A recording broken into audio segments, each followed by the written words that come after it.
Construction today at 612-333-SNAP. That's 612-333-SNAP, or visit snapconstruction.com.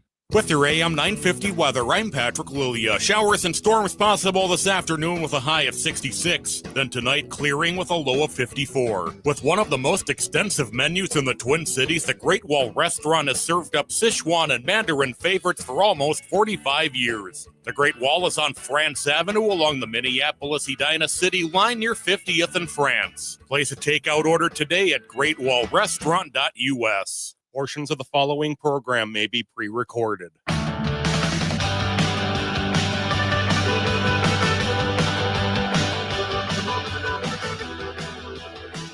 Broadcasting from the studios of AM 950 KTNF, the progressive voice of Minnesota, and airing on WCPT 820, Chicago's Progressive Talk. Welcome to the Gailey Show, the only daily LGBTQ progressive radio news and talk show in the United States. I'm your host, John Parker, professionally queer since 2014.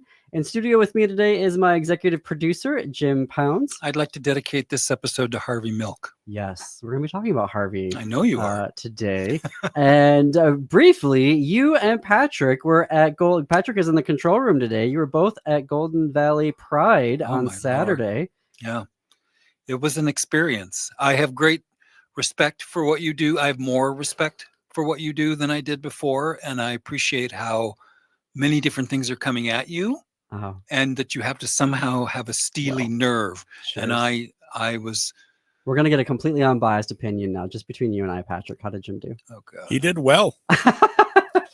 Very diplomatic. Yeah, he's like, I don't know. My high, like, don't get in the way between them. My high point was when Roger Grushinsky, the guest, told me that the Freedom Jazz Band was playing, and I said, "And what kind of music do they play?" Jazz was his answer, since it was in the title. And I thought, Roger okay, has now a very dry wit. We've come full very circle. Dry wit. Okay, well, so some things I want to mention before we get into the show today. So obviously, there's a lot happening in Los Angeles on the ground. As a former assignment editor, I'm like, quick, we got to cover this and da-da-da. But obviously, there are bigger operations that can cover this a lot better. Yeah. So, keep it tuned to heartlandsignal.com. AP News is doing some really lovely stuff there. National Public Radio as well. If you want some more independent outlets where you're going to get your news on this, because obviously there's a lot happening on the ground. And it just reminds me of the situation that we went through here in Minneapolis in 2020, when there were the riots and the protests. Well, I'm sorry, the majority protests during the day, and then, stuff happening, riots and whatnot happening in the evening. Not trying to dismiss violence. Please do not take that what I'm trying to do here. I'm trying to delineate that there were peaceful protests during the day and, more aggressive violent action taken in the evenings. But that was a lot happening on the ground. National Guard coming in, all of the stuff that shooting journalists with rubber bullets. Yeah, I mean, that was a point where the governor at that time, still the governor, Walz, told Trump, "Don't send anybody in here."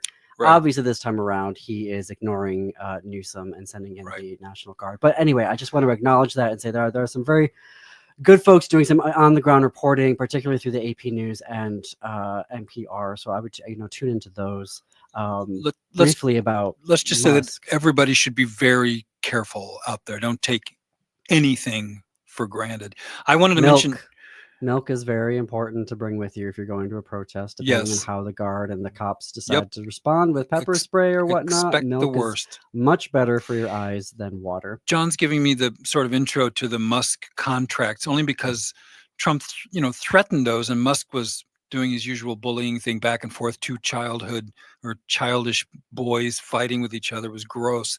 But when Trump threatened his contracts, I noticed nobody was really talking about what that was. They said, "Oh, that's a lot of money," but nobody said how much money that was. Well, you will learn that on the Gailey Show. He gets an average, as best we can tell, of about $5 billion a year. Now, we think that's underreported. He's received a total of $38 billion in government subsidies, what I would call government welfare up to this point. And government handouts. And so as soon as that was threatened, I feel like you saw a change in his persona. Like any bully, if you sock him on the nose, they react differently all of a sudden, and they can't get away with it anymore. And so now he's backpedaled on a couple of things. The same thing is true with Trump, frankly. You whack him on the nose and I don't know. I am so uninterested back off. between the squabbles that they have. I Well, I people, hope Democrats are trying to make it into be more than it actually was. And see, I don't even I start talking about it and I'm like, ugh, I don't even want to. When I heard some Democrats were like, we should get him to donate to the Democrats and be on our side, I was like, y'all are stupid right now. This is why you all need to retire and go away. But I hope it we need new leadership. But I hope it grosses out independents. That's the key. If independents are like, this is so gross, I don't even care if I agree with some of it. I cannot abide to watch this. That's what I hope comes from it. We can live in hope. All right. So what is on the show today? I am proud, get it, to announce that Samuel Clowes Huneke will be officially joining us here at the Gailey Show on a monthly basis to discuss LGBTQ politics and queer history. I got to talk with Sam earlier this year about his book, States of Liberation, Gay Men Between Dictatorship and Democracy and Cold War Germany, and A Queer Theory of State. I love talking with him so much that I invited him and said, do you want to come on a regular basis? We shared some emails and we landed on a monthly basis. So that will start today. Plus announcing that Tammy Nash, managing editor of the Dallas Voice, will also be joining us on a bi-weekly basis to discuss that paper's excellent reporting on the LGBTQ community in Texas. That will start tomorrow and then on a bi-weekly basis as well. Thrilled that our national coverage of the U.S. now includes the Washington Blades and Windy City Times, and the Windy City Times and the Dallas Voice. There's already no show like us on a daily basis in the radio ecosphere. And now there's definitely no one that's got this level of, uplifting of, newspapers on the radio. So queer newspapers in particular. So a couple of stories that we're going to get into before Sam joins us today. The Supreme Court has paved the way for reverse discrimination lawsuits. So all the straights can get ready to sue the gays and all the white people can start suing all the people of color. You get the idea, etc., etc. Up first, though, I want to get to a story that we didn't get to last week, and I want to talk to you about it. Pete Hegseth has ordered the Navy to remove Harvey Milk's name from a Navy ship. And the reason why I wanted to make sure that I get to this is because there is a historical component here of history repeating itself, and we are living through it again now. So if you're listening in the 2 p.m. Central Hour, we can take your calls at 952-946-6205, 952-946-6205. So for the youngins, Harvey Milk was the first openly gay politician in San Francisco, and he was elected to the San Francisco Board of Supervisors. He ran 3 times and was finally elected.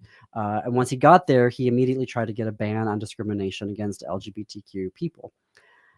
Along with San Francisco Mayor Moscone, Milk was assassinated in 1978 by another elected official, Supervisor Dan White. Dan White was ultimately found not guilty of murder, but guilty of voluntary manslaughter. He only served 5 years for murdering a mayor and a county, Board of Supervisor individual, elected official. When he was in jail, he actually ended up confessing that not to the cops, obviously, to a journalist, that he wanted to also murder Supervisor Carol Silver and California State Assembly member Willie Brown. So he was targeting 4 people, successfully murdered 2. After a year of being released, again, 5 years for murdering 2 people, he committed suicide by carbon monoxide poisoning, and goodbye. Of course. Good riddance. Dan White. Dan White reminds me a lot of Pete Hegseth, to be honest with you. That same ilk. You know who I'm talking about. Yeah. The frat boy. So in 2016, Navy Secretary Ray Mabus announced that the Navy was going to name a military sea lift command fleet oiler the USNS Harvey Milk in honor of Harvey's contributions to the United States. And you feel like, wait, why the Navy? Harvey Milk served in the Navy. He came from a Navy family. He joined in 1951. From 52 to 54, he was stationed on the USS Chanticleer rescue submarine. He saw action in the Korean War, this according to the National Archives. But then along comes President Eisenhower. And President Eisenhower enacted Executive Order 10450, which fired all LGBTQ employees and service members from the federal government, claiming that they were a threat to national security. So investigators in 54 in the Navy found out that Milk had participated in a, quote, homosexual act. They said that if he didn't voluntarily resign with a other than honorable discharge, that they would court-martial him. So he resigned. Now, 2025, we have Pete Hegseth, who deliberately waited until Pride Month, June, to make the order to remove Milk's name, Harvey Milk's name, from the Navy ship. Which, according to military and Navy records, they actually don't do this. This is very frowned upon. Once a ship is named, it is named, and it is very, very, very rare that a ship is unnamed. And the reason why Pete Hegseth said that he wanted to do this was to comply with the president's executive orders about LGBTQ people and gender ideology. So here we are again. And last week, transgender troops faced a deadline to voluntarily leave service. The final deadline is July 7th. So here we have Harvey Milk in the 50s being told, you are homosexual. You need to discharge from the Army and accept this other than honorable discharge, or we're going to court-martial you. And now in 2025, we have transgender troops that are being told, you need to get out or we are going to force you out. The Supreme Court, of course, said that Trump can enact the ban, despite the fact that the legal challenges are ongoing in the federal courts, which makes perfect sense, right? Like you can fire or get rid of all these service members, and then the courts go, oh, well, actually this was wrong and illegal. Let's bring them all back in. Absolute nonsense. I think the Supreme Court is tipping its hand and saying, when this case gets to us, we will rule with the Trump administration like we're always doing. So don't worry. Go ahead and just kick out the trans folks and the non-binary folks from the Army. Which makes them also anti-military. Trump is to take active duty military, well-trained and well-regarded, and throw them out, weakens the military, and that makes the United States Supreme Court and Donald Trump both anti-U.S. military. Well, and period. I think the story is bigger, hopefully, I'm demonstrating here, than just Pete Hegseth being a jerk and taking a gay icon's name off of a Navy ship. This is literally history repeating itself, and we're doing in 2025 exactly what we did in the 1950s, a president enacting an executive order to fire and get rid of queer people out of the federal service, federal employees and armed services, and we have people following up on that. Well, if it is bonkers. So I need to fit in a break here. Okay. I do. I need to fit in a break. I'm not trying to cut you off. Sure. Check out more progressive news and talk. Literally going to a break, Jim. Check out more progressive news and talk at am950radio.com and heartlandsignal.com. You're listening to The Gailey Show on AM950 Radio and WCPT 820.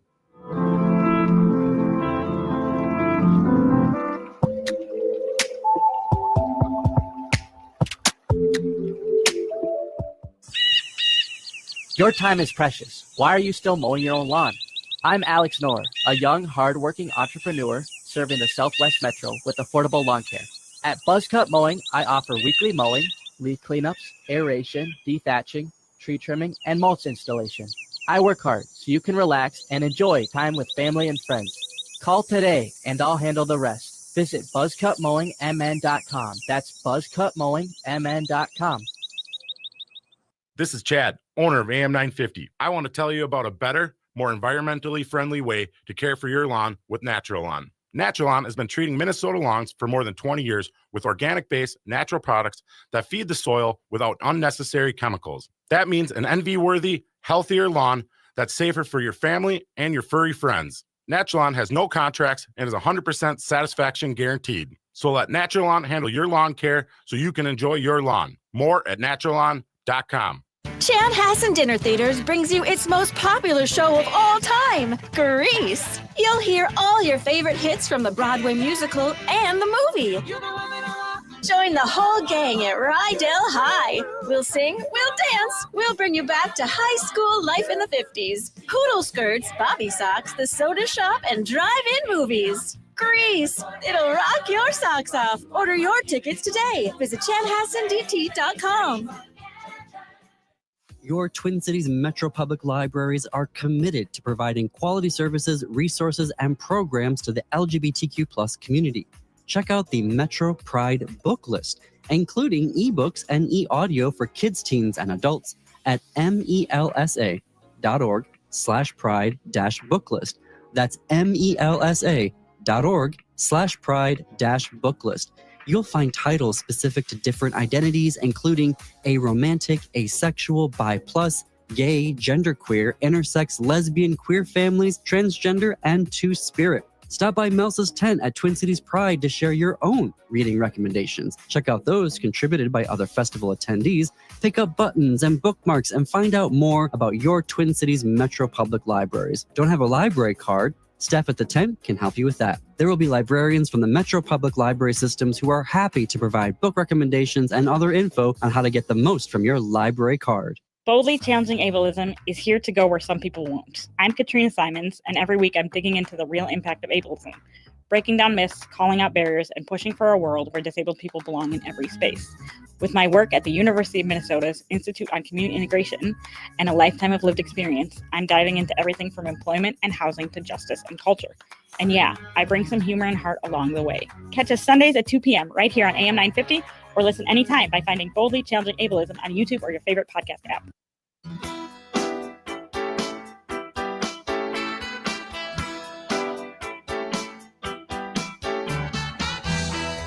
Welcome back to the Gailey Show. I'm your host, John Parker. We are coming up on the bottom of the hour. If you are listening in the 2 p.m. Central Time hour, we can take your calls. 952-946-6205. 952-946-6205. So here is another kicker from the Supreme Court, and we're still waiting on another one coming from them. So stay tuned, folks. But last week, in a unanimous decision, the Supreme Court officially is allowing a straight woman to sue her employer for discrimination because she is, wait for it, straight. Here are the facts of the case. Let's start here, right? We do facts here, on WCPT 820, where facts matter. Same for, AM 950 radio. Marlene Ames worked for the Ohio Department of Youth Services for 15 years. She started as an executive secretary and then became a program administrator. And according to the SCOTUS blog in 2018, in a performance evaluation, Marlene received met expectations in 10 categories of the evaluation and exceeded expectations in the final one. Ames then applied for a new position within the department. She didn't get it. After that, there was a reorganization in the department, and she was removed from her position, apparently for two reasons. One, the program that she was overseeing was changing, and two, she was alleged to be difficult to work with.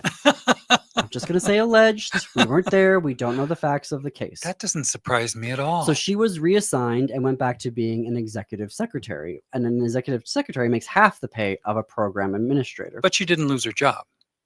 Correct. Okay. But it's seen as a demotion. Now, the Ohio Department of Youth Services ended up hiring an LGBTQ person for the role that she had applied for. And then they happened to hire an LGBTQ person for the job that she had prior to the restructuring, the reorganization. So, of course, because of this, she is claiming that she was discriminated against because she's straight, because they hired two queer folks. Yeah. Her case, when she filed it, made it to the United States Court of Appeals, 6th District, but it was tossed by them because she had to show background circumstances to allege reverse discrimination. That's why they didn't let the case proceed. Right. And according to the SCOTUS blog, again, what is background circumstances? So as SCOTUS blog was explaining it, this would be evidence that a member of a minority group, so in this instance, it'd be the people, queer people, members of minority group, made the allegedly discriminatory decision or shown a pattern of discrimination against members of a majority group. Well, the Court of Appeals said that that wasn't her case because there weren't any gays that were making the decisions for the hiring and her demotion. It was straight people. It was So biased. she wasn't like, there wasn't any, they weren't deliberately doing it to her. And they said that she wasn't showing anywhere in her case that there was a pattern of discrimination against straight people Right. within this department. Right. Well, the Supreme Court races in a unanimous decision written by Justice Ketanji Brown Jackson. Justice Jackson wrote the decision that Ames doesn't need to prove any of that. Justice Jackson wrote that all Ames has to do is, quote, show how here's a quote, how she applied for an available position for which she was qualified but was rejected under circumstances which would give rise to an inference of unlawful discrimination. Wow. Disappointing from that source.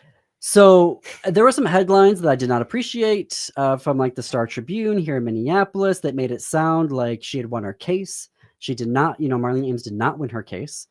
They did not side, the Supreme Court what they did not do is say that there is discrimination against straight people. They just said that they lowered the bar to be non-existent significantly of the evidence that you would need to be able to go to trial. Yes, go ahead. I was just going to say all that legalese. I'm trying to bring it back to, you're very good at being deliberate about all the legalese and the steps of the case. We're talking about the facts of the case. I understand, but I'm the other side of that, which is the sort of common sense of it. For anybody in a majority, it's like a man indicating that he could somehow be at a disadvantage to a woman in this crazy society, or that a white person could be at a disadvantage of a person of color, or that a straight person could be at the disadvantage of a gay person, or that a Christian could be at the disadvantage of a Muslim, is idiotic in anybody's measurement of sanity. That's what the whole difference between a majority and minority is. What I will say, as a former chief diversity officer, as a former affirmative action officer, the pattern of behavior is that when a majority group member loses out on a job to another majority group member, their psychological reaction typically is, oh, I just, luck, or I didn't have the right qualification or whatever, right? When a majority group person loses a job or is not hired, I want to say loses a job, when they're not hired in favor of a minority group person, immediately that person got the job because they were queer, or they got the job because they were Black, or they got the job because they're a veteran, or they got the job because they were living with a disability. They're taller than I am. So this idea, these laws were passed, and this is something that I wish I would have seen in the rationale that I didn't see from Justice Jackson. Like, really? Like, this is where I would want to know more here. These laws were not passed to protect straight people from the discrimination of queer people. They were not passed to protect white people from the discrimination of Black. These laws were there because straight people weren't hiring the gays. They were passed because the men were not hiring women. They were passed because white people would rather shut down their businesses than hire people of color. So the idea then that there needs to be this just an inference of discrimination is bonkers to me.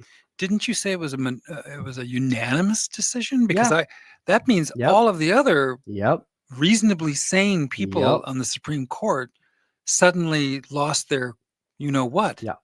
And I find that I think they have to do some explaining. The court is saying that the lower courts cannot say that there needs to be this additional threshold, right? That they're saying that straight people and white folks and anybody from a majority don't have to meet a higher standard of evidence, right? Which in this case, you could always file a lawsuit and say, yes, this queer person is discriminated against me, and here's the pattern of it. They had that opportunity. The Supreme Court now said, no, lower courts, you can't make that the standard anymore. They should just, if there's an inference of discrimination, they should be able to file a lawsuit. Is an inference a feeling? Like, what is an inference? Somebody say, I don't like straight. It's an inference. Oh, okay. It seems so not a legal basis. It sounds very weirdly. There like, you go. do you like majority mayonnaise? folks, It's a lawyer up. weird- You can start suing us now for taking your jobs, quote brother. unquote. Anyway, we're going to take a break here. This show on Progressive Radio is not possible without our advertisers and our sponsors. Shop with them, do business with them, tell them you heard about them on The Gailey Show on AM 950 Radio, the progressive voice of Minnesota, or WCPT, Chicago's progressive talk where facts matter.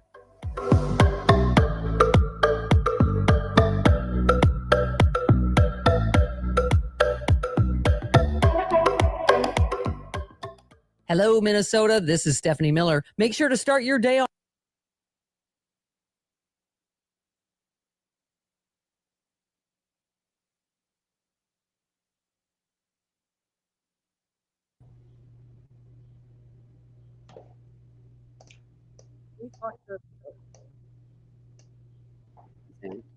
Yes. Hi. Hi. Can you hear me? I can. So this will be a little bit different than our previous conversations because it's live. So everything you're saying right now is on the YouTube channel. So anyone watching on YouTube can hear all of this. Just as an FYI, your mic is hot. So when we in a second you'll hear the feed, what's happening actually on the air, and then we will come back from the commercial break and we'll do our segment. I'll throw to a commercial. This time we're actually going to have the commercial, and then we'll come back for the second segment. Do you see the private chat there on the right of your screen? Yes, I do.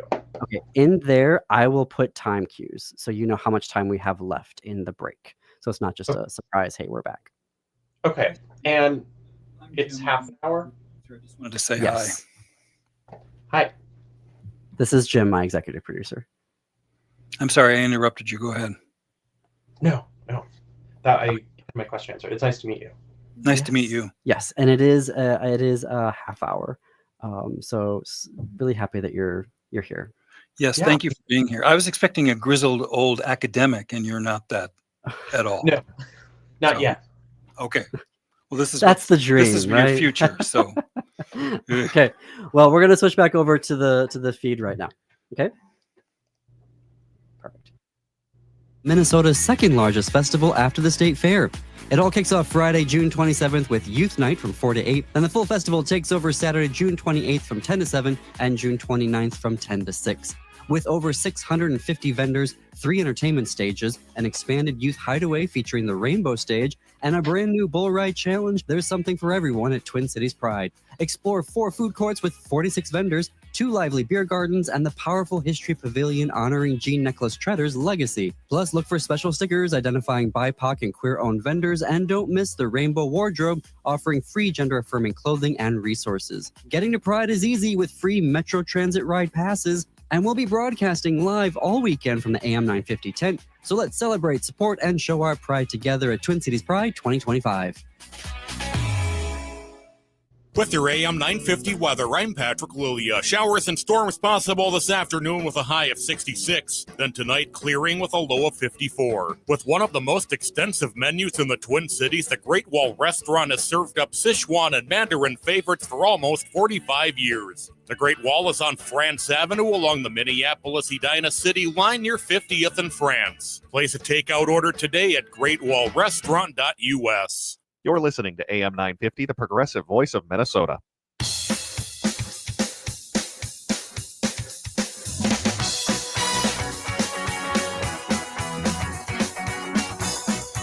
Coming to you from the studios of AM 950 KTNF, the progressive voice of Minnesota, and airing on WCPT 820, Chicago's progressive talk. Welcome back to the Gailey Show, the only daily LGBTQ progressive radio news and talk show in the country. I'm your host, John Parker, a professional queer since 2014. I'm joined in studio by my executive producer, Jim Pounds. It is just 33 minutes after the hour. Okay, folks, very exciting day today. Joining us for the first of his monthly appearances on The Gailey Show, Samuel Clowes Huneke is an associate professor of history at George Mason University, a historian of modern Germany. He is the author of numerous books and articles, including States of Liberation, Gay Men Between Dictatorship and Democracy in Cold War Germany, and A Queer Theory of the State. You can listen to our episodes with Dr. Huneke about both of those books earlier this year on our websites, am950radio.com or heartlandsignal.com, also available everywhere you stream your podcasts. Hello, Sam. Welcome back to The Gailey Show. Thanks for having me back. Absolutely. So you recently wrote an article for the Baffler. It started with an overview of the past 6 months. So maybe we can give a little smattering of the awfulness that has happened as we look back at the nightmare that has been the first 6 months. Yes. So, I think all of us on the broad left sort of expected that this would be a terrible presidency for queer people, and Trump has not disappointed. His appointees have not disappointed. It has almost just been a relentless onslaught of anti-LGBTQ policies rolling out of this White House and the administration. The article you mentioned basically starts by trying to just catalog all of this. I kind of realized that I hadn't seen any article that tries to just say, okay, here are actually all of the horrible policies that are rolling out. Obviously, as you would expect, the majority of them, at least that I'm aware of, are explicitly targeted against trans people. So this is everything from combating so-called gender ideology in schools. And there's been, it's sort of hard, it's like playing whack-a-mole. It's hard to keep track of all of these policies and what they're doing and what they say they're doing. But at one point, at least, they were threatening to try and go after teachers who even used a student's preferred name or pronoun, and potentially charge them with some sort of federal crime. Mhm. The idea was they were going to withdraw funding from schools who were, again, in their view, promoting quote unquote gender ideology. They obviously have tried to do everything they can to withdraw access to gender affirming care. There's all sorts of horrible news about HIV research and access to PrEP coming out of the Department of Health and Human Services under RFK Jr., who, as your listeners may or may not know, at least at one point subscribed to the sort of conspiracy theory that HIV and AIDS, or that AIDS is not caused by HIV, but rather is caused by the use of poppers. And earlier in this year, there were various poppers manufacturers who were raided by HHS in line with this theory. I could go on, but there's just, it's been a complete They've cut onslaught. $800 million in LGBTQ health research, and the HIV/AIDS research is going to be set back a generation. Oh, absolutely. And I because believe there was a study, or there was some sort of drug in the process of being tested that was, or early research into a vaccine for HIV that was very promising, and the research for that was cut. There's a lot of anxiety. There's injectable PrEP that is already available, and there's even better injectable PrEP that at least was on its way, and now there's a big question mark about if that will be made available. There's questions about whether or not they're going to try and withdraw access to PrEP as it currently exists for queer people. And this is already kind of happening with all of the USAID cuts, right, to foreign countries, and not just with HIV and AIDS, but with all manner of things. And so it's a concerning time. And that's also to say nothing about what's going on in the States, where a lot of sort of far-right conservative Republican state governments have been making louder noises about trying to do away with gay marriage, sort of roll back the clock on the Windsor and Obergefell decisions. There's also been really, since Trump's first term, there's been really extreme voices talking about possibly trying to recriminalize sodomy. And Ken Paxton, who's the Attorney General of Texas, who is running for John Cornyn's seat in the Senate, he has said explicitly that if the Supreme Court were to revisit Lawrence v. Texas, the 2003 Supreme Court decision that essentially decriminalized sodomy all around the country, that Texas would happily enforce that law, which is still on the books. There's about a dozen states. Well, Judge Thomas wants that case. He's openly said he wants the case. Right. He wants to do that. In the Hodges decision that overturned Roe v. Wade, Thomas wrote a concurring opinion in which he explicitly said that he thinks this holding means the court needs to revisit all of their other cases that deal with a right to privacy, specifically around gender and sexuality. And again, people, I don't think, quite realize how extreme this is. This would go back to the I forget the exact year, something like 1965 case Griswold v. Connecticut, which is the first case that established a federal right to privacy in the Constitution. And the specific issue there was whether or not married couples had the right to access birth control. And so really, this isn't just about getting rid of access to abortion. It isn't just about getting rid of access to gay marriage. It's about creating a whole host of really restrictive gender and sexual norms that can be enforced at the federal level. So we're talking about court cases, which is where you head to in the next part of your essay, where you I'm going to quote you here. You said, the strategy related to going for gay marriage, which took place within the courts largely. Wait, no, I'm going to come back further. Sorry, my notes are. You wrote that the country was riding the crest of what seemed like the most rapidly successful human rights movement in history. Kind of started with Lawrence v. Texas, which was more about decriminalizing gay sex. But then you have Windsor, and then you have Obergefell. Talk to us through that part of the legal strategy that we got for that successful human rights movement. Right. So I think this is something that queer historians like to talk about a lot, are the kind of different strategies that queer activists have pursued, mostly in the 20th century, but going into the 21st century.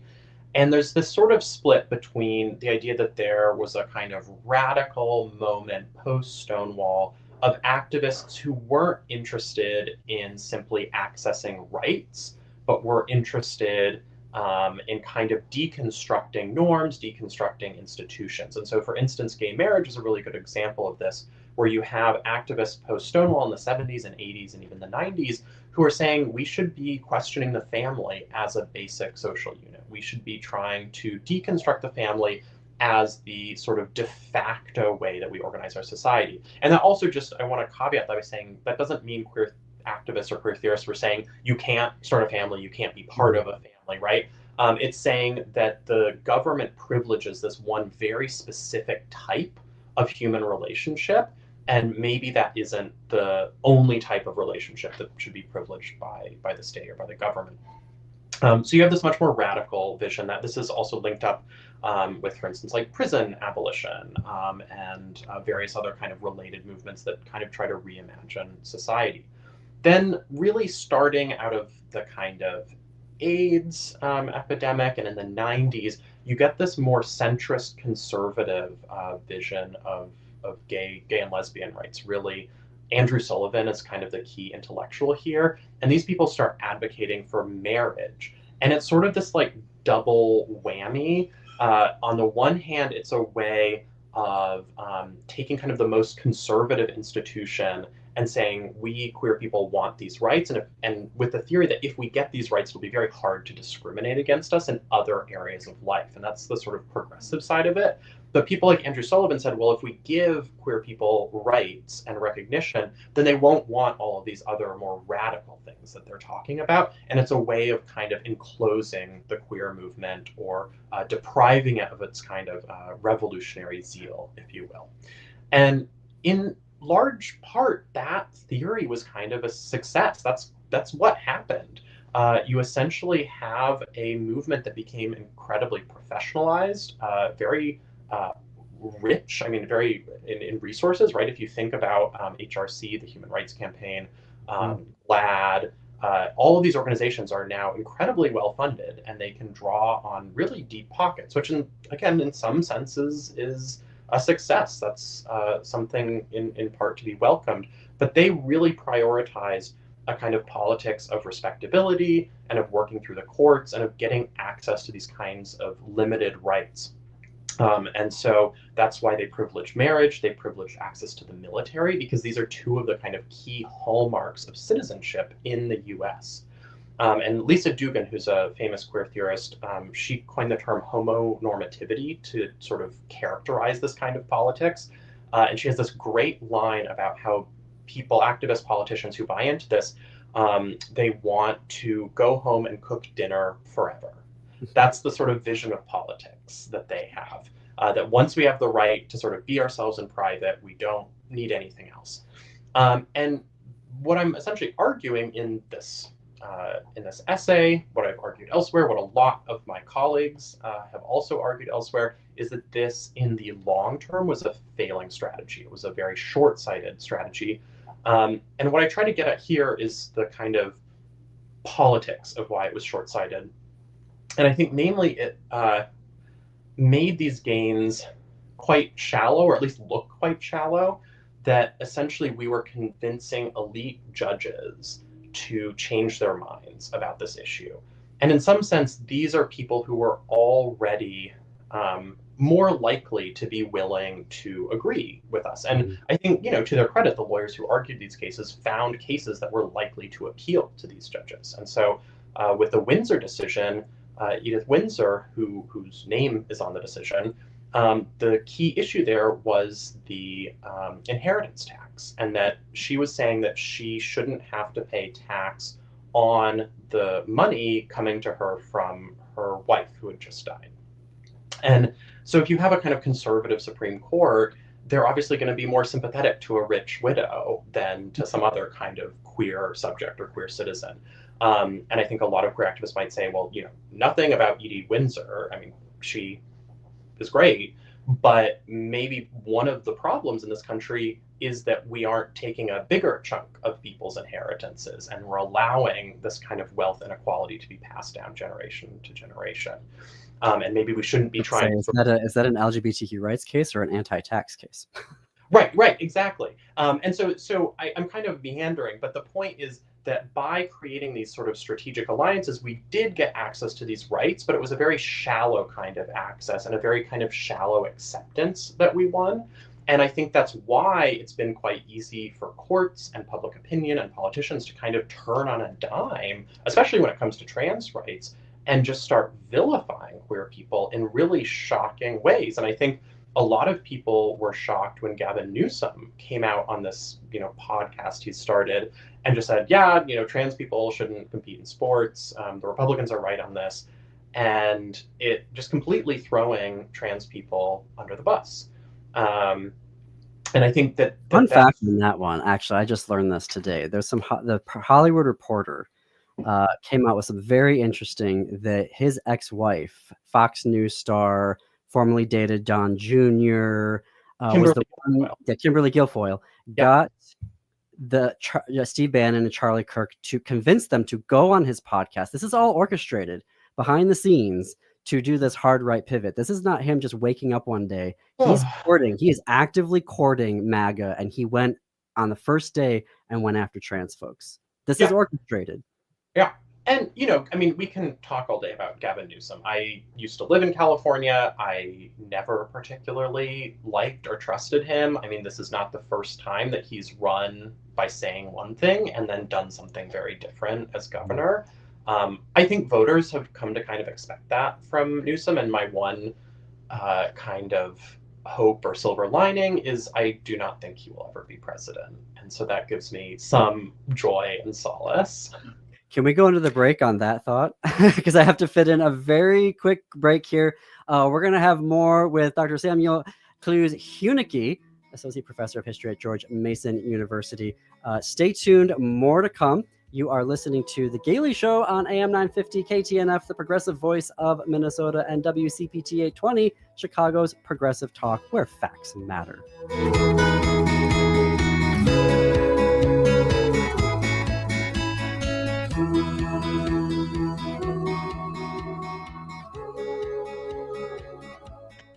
Hey, it's Tom. Even though I don't live in Minnesota, I've spent enough time there to know how quickly the weather can change. One day it's sunny and the next you're preparing for severe weather. That's where solar plus battery storage from All Energy Solar comes in. With this power-saving combination, you'll gain energy independence and stay connected through blackouts, emergencies, or extreme weather. Solar plus battery storage is perfect for rural areas where power outages are more common, or for anyone tired of worrying about rolling blackouts.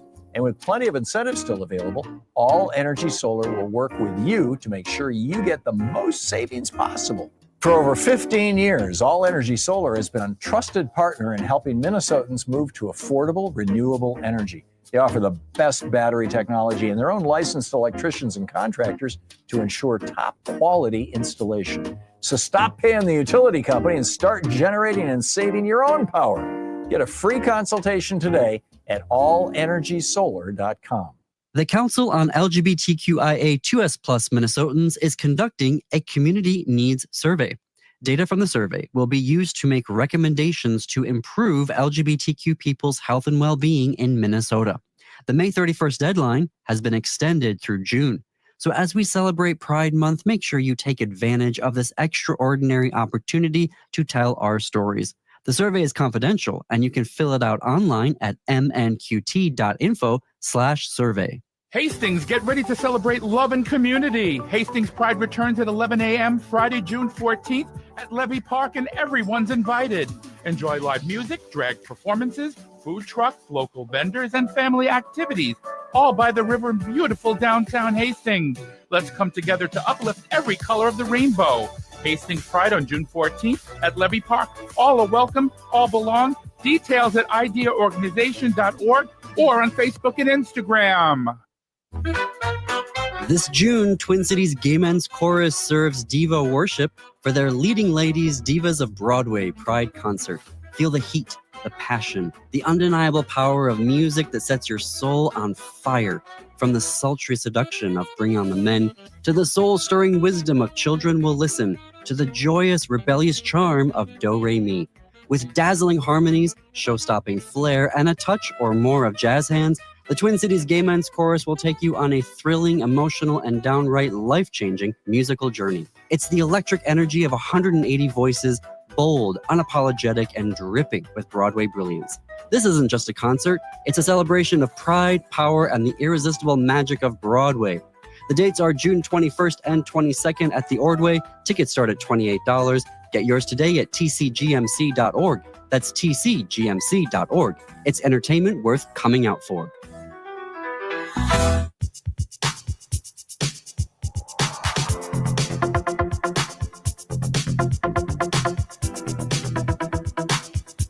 Welcome back to the Gaily Show. I am your host, John Parker. We are coming up on the top of the hour. We're here with Dr. Samuel Clowes Huneke, an associate professor of history at George Mason University, who's making his debut appearance here on the Gaily Show. He'll be joining us on a monthly basis, the second Monday of the month here on AM 950 and the second Tuesday of the month on WCPT 820. So Sam, at the end of your article, if I may fast forward a little bit here, because we're talking about how we got here and sort of you were saying about the shallowness of the victory of going through the courts. So now you lay out, okay, we got that, and now we're here in Hellscape, which a lot of it is sort of a repeat. I mean, Lavender Scare is happening all over again. You lay out three sort of outcomes, and I want to give a caveat because you say in there historians don't predict the future. But based off of your expertise at looking at the past and the history, you lay out sort of three outcomes. The third one is what I want to talk about with Jim, but maybe let's do the worst one first and get it out of the way. So I'll try and be quick. The worst one is basically worst nightmare, full-blown fascism. Queer people lose all rights, and we can look at a whole host of different examples here. We can look at Nazi Germany as an example. We can look at Franco's Spain. We can look at Argentina under a series of dictatorships. We can look at South Africa under apartheid. There's a whole host of examples here for a kind of rightward movement that continually propels itself rightwards and radicalizes. And essentially, and this is me sort of drawing on history to imagine what that worst case scenario looks like. And I do think that is not the likely scenario, but I think it is possible. And we need to be aware that when people in Trump's orbit talk about, eliminating transgenderism from the public, when they talk about recriminalizing sodomy, we need to take that seriously. Mm-hmm. Option 2 is stagnation. Right. And that's sort of, when I say stagnation, that I don't think that's necessarily the status quo. I think that's sort of, we continue to drift in the direction we've been drifting, but we don't have the same kind of dynamic of radicalization. So I think we still have forms of discrimination. We still have a kind of chipping away at some of these rights. The Supreme Court, basically ever since granting marriage equality, has hollowed it out in a variety of ways. And so we have that process continuing, but we don't have the kind of extreme radicalization that is the more sort of extreme or the worst possibility. And then the third situation is overreach. Yes. And so this is sort of the fuzziest case and the case that, I hope will happen, but I'm not the most optimistic will happen. And I think essentially here we have a word right-wing movement that overreaches on a whole host of issues. And in some extent, we can see them already doing this, right? They're pursuing any number of unpopular policies related to immigration, related to tax policy, related to tariffs, right? I mean, no one really signed up for the economy to be tanked. And I think if you look at Project 2025 and some of what other sort of far-right Republican politicians have been saying, they're proposing gender and sexual policies that are hugely unpopular, such as, you know, banning porn or getting rid of access to birth control. Even getting rid of access to abortion was hugely unpopular. And where Democrats have been winning, it's oftentimes with the message that we need to enshrine a right to abortion in federal statute or in the Constitution. And so I guess my hope is that through overreaching, it sort of sparks a backlash, and maybe not just a backlash on queer issues, but on a whole sort of host of issues that progressives are then able to make a forceful case that, you know, Democrats and people on the left are really the ones looking out for ordinary people's interests. And that's something I think the Democratic Party has been uniquely bad at doing, basically for my entire lifetime, with a couple notable exceptions. And so that's sort of where I hope we will go. But since I was a kid and since George W. Bush was reelected in 2004, I am perpetually surprised by the electoral choices that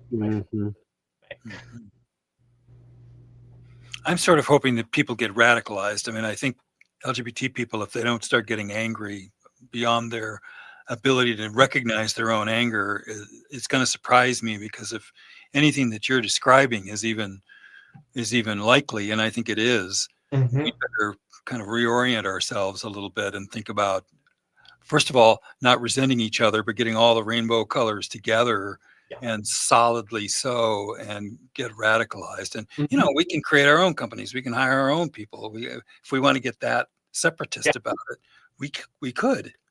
Yeah, of course. And, you know, I think part of this, so I definitely agree with that. Like, I think, and I write a little bit about this in this essay, and this is something, you know, that's been on my mind for a while. And again, on the minds of lots of queer scholars, that maybe pride is not exactly the best kind of emotion or tagline for a political movement. I mean, yes, sure, pride is great. But, you know, we've sort of lost sight of the fact that this started as protests against, you know, government violence and government discrimination. And, you know, we just wrapped up World Pride here in DC, which in many ways was wonderful. You know, it was under the cloud of what's going on in the federal government. But it did sort of feel like, once again, we have, you know, circuit gays who are out at parties, and no one is really talking that much about queer community building, about queer politics, about what we can do to try and make sure that our rights aren't rolled back, that we're electing politicians who aren't just going to say fight for gay marriage, but who aren't even just going to say fight for trans rights, but who are also going to try for a more equitable future for everyone in this country. And that's another point I wanted to make quickly, is that I think one thing we've lost sight of in making cases for narrow rights is that queer politics and queer rights are, at least as I think of them, for everyone. It's about creating a world in which the government isn't telling you, or companies aren't telling you what you can or can't do with your own body. Right? And I think we need to sort of sell a message that this is in fact a type of politics for everyone, and that straight people too are welcome in the kind of queer coalition. Perfect place to end it. Thank you, Sam. We will see you back here next month. To connect with Sam, you can go to his website, samuelcleweshuneke.com. He's on Blue Sky, scuneke.bsky.social. Links in our show notes and on our website.